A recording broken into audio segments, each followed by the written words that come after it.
So great. So we're live with Adam from Allied Lutherie. Welcome. Great to chat with you, Adam. Nice to be here. Thanks for having me. Great. So I guess we'll dive straight into it. Um, how have things been at Allied? Things have been great. It's been a hell of a few years. I guess I bought the business from Grant Taggart, I guess 2019, the summer of 2019. Mm-hmm. And moving it across the country was sure, it was crazy, man. I mean, packing up trucks and waiting for them out in California, and then coming back to Vermont and sitting here waiting for the trucks to get here was pretty scary, but it all worked out, and we got here and unloaded the trucks and the machinery, and we got to business, and everything was working out great. And then the pandemic hit. So it was definitely a scary time. Considering I just bought a business and moved it across the country, and then all the uncertainty happened and didn't know what to expect. But luckily during that time, we prospered and kind of doubled the business and ended up tripling it, and kind of grew during that time, and had to move to a new space that was bigger. And we're doing a lot more services for people and CNC work, and making parts, kind of more OEM kind of work for other builders with our CNC machines and other equipment we have. So that's transformed the business a lot as well. The website's one thing where we process and sell different parts and pieces and cuts of wood and sets and finished products now, and some tools, but a lot of what we do is custom work for other builders, it being fretboards or bridges or necks or bodies or different components for electrical guitars or pickup pieces or capos. The sky's the limit, and having all this material on hand to choose from, let alone the lumber, but the scraps we can use to cut stuff for people is pretty mind-blowing. And we've been able to kind of hire more people to help in that regard, that are also guitar builders, that can kind of moonlight with both businesses I have and do guitar work and also help with Allied. So it's a pretty nice business model I kind of created for us here. Great, congrats. And well, let's get to, I guess we should get to the heart of the matter, wood. So I think I've seen the availability and quality of the wood kind of it's harder to find nice stuff like these days. Has that been the case for yourself? I mean, yes and no. I'm not trying to source wood from different countries or go and get stock that has to be dry and then cut. Luckily, I've been able to focus my wood buying and kind of desire for old wood for the guitars we're making to create this atmosphere here, where I'm trying to get as many people who are retiring or have a lot of stock on hand or have sets that they don't want anymore, to either sell them to us that we can resell or consign to us that we can help sell for them.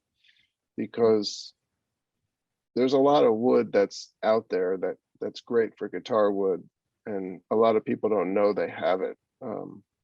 The hard part is finding it.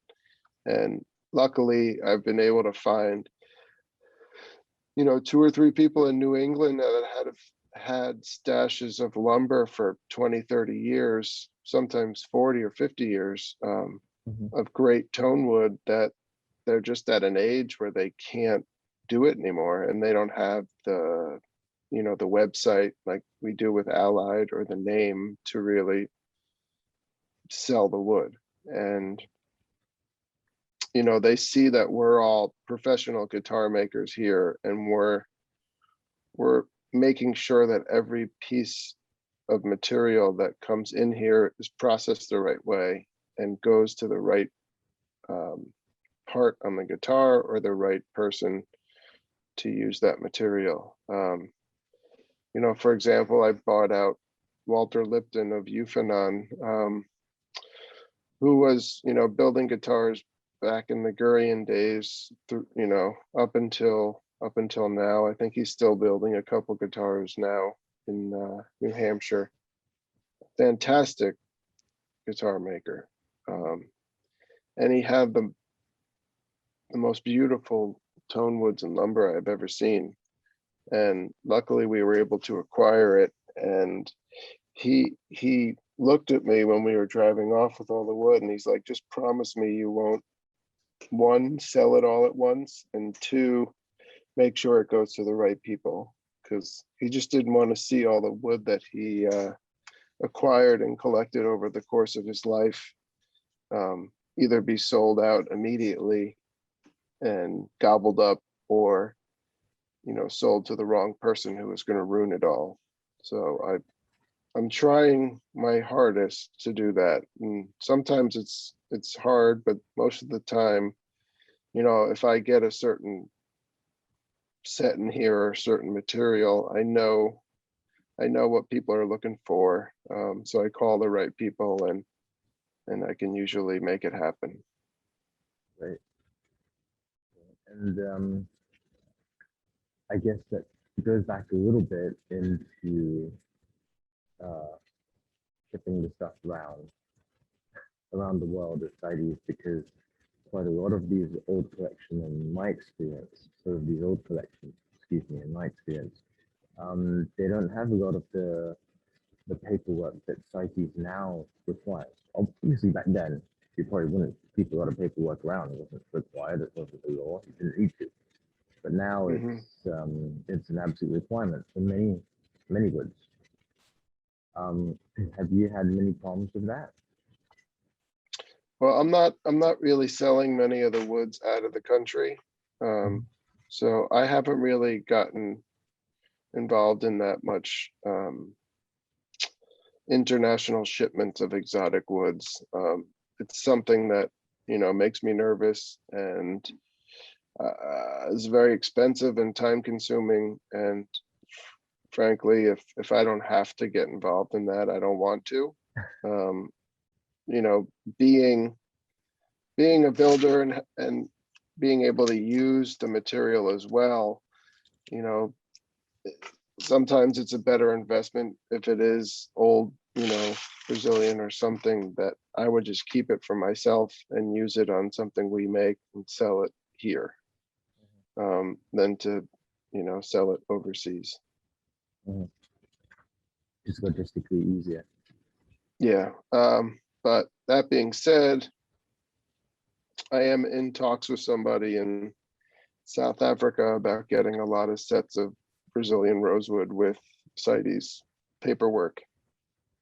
So they're doing all the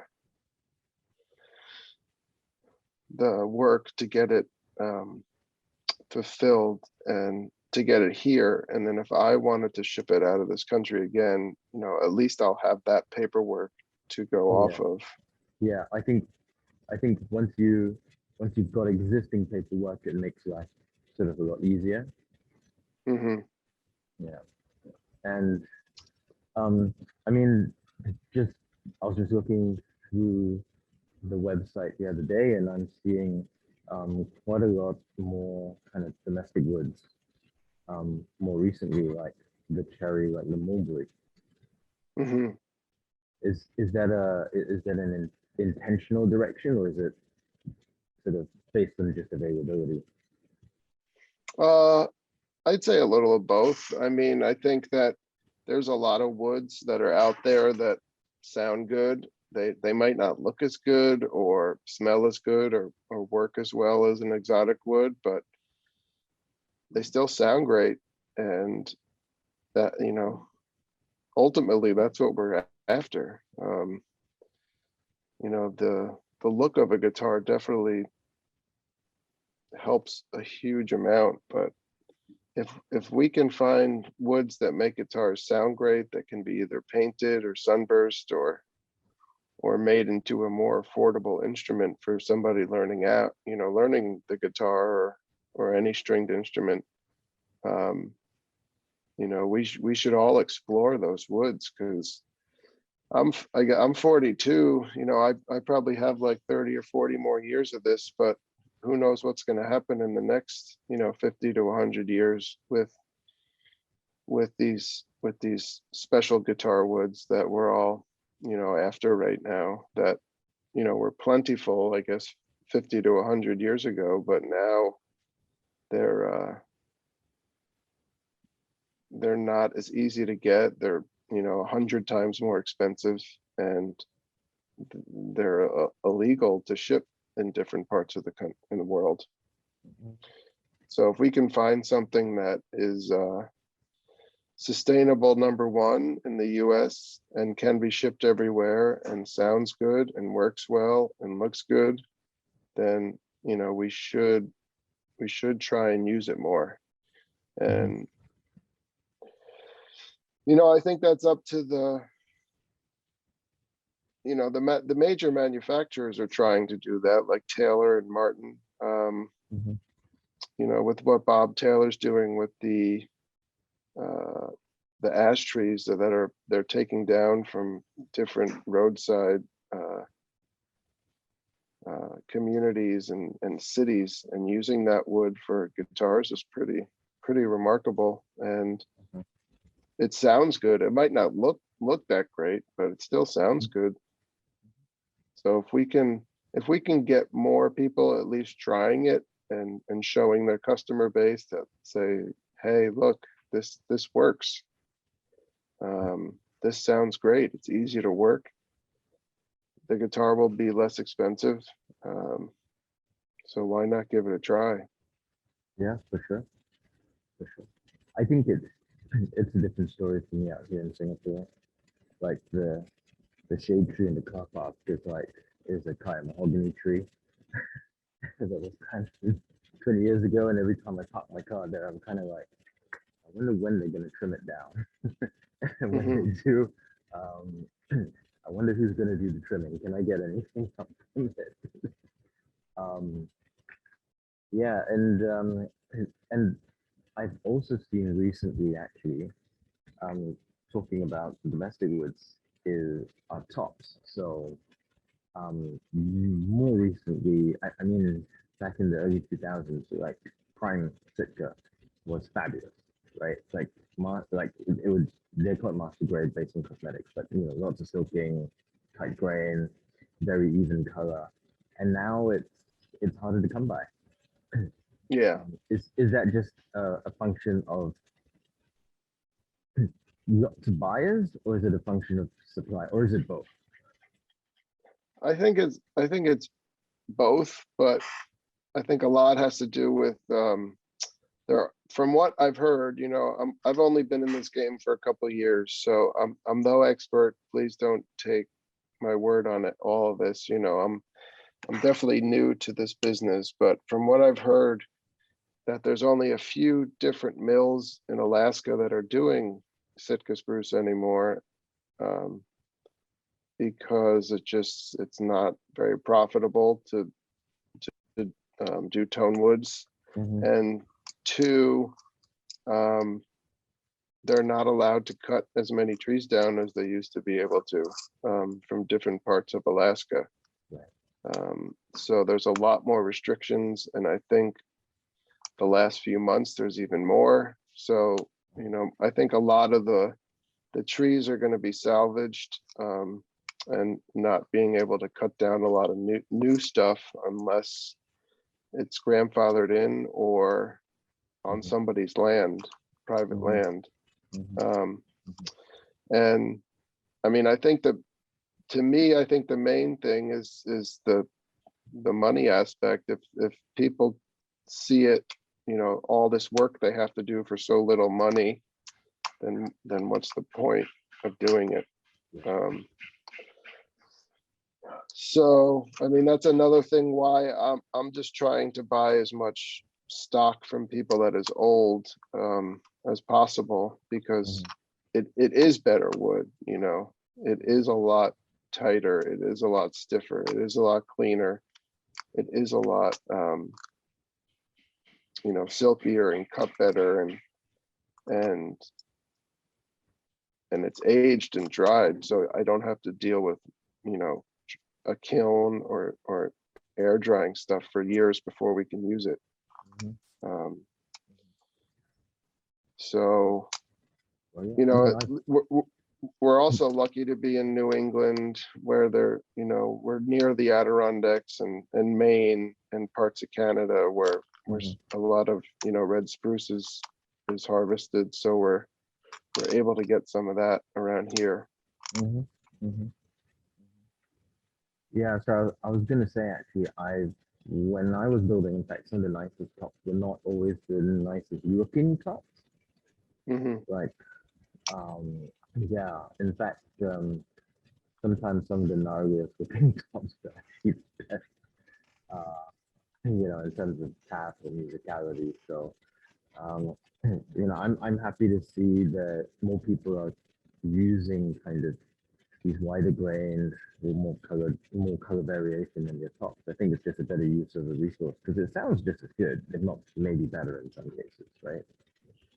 Yeah, I mean, to be completely honest, you know, we're doing, ever since we started the Iris guitars, we're using, you know, the lower, medium to lower grade woods, and sometimes the gnarliest tops that we're spray painting or sunbursting, I mean, they sound the best, and they're stiff, they're wide grain, they've got color.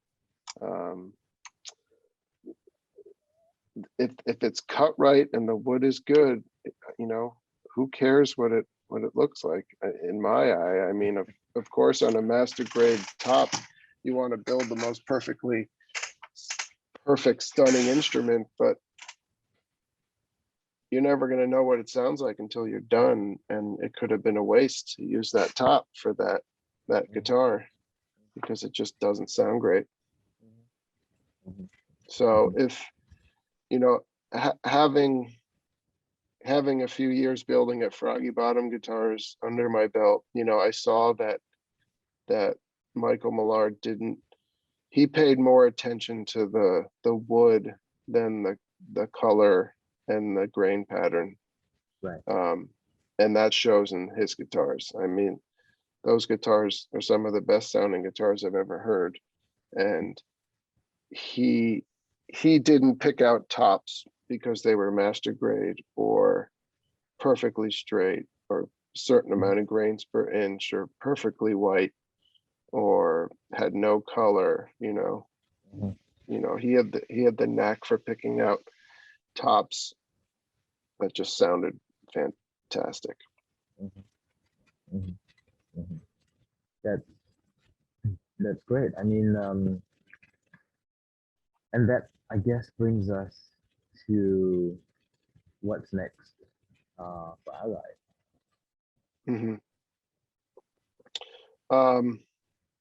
As far as woods, yeah, as far as woods. Well, you know, we got a lot of woods from Walter Lipton at Yufanon that, I mean, we're going to be cutting up for the next 15-20 years. And over the past few weeks, we've been cleaning out Tom Teal of Northwind Tone Woods, who had so much wood, it's insane. So much spruce that he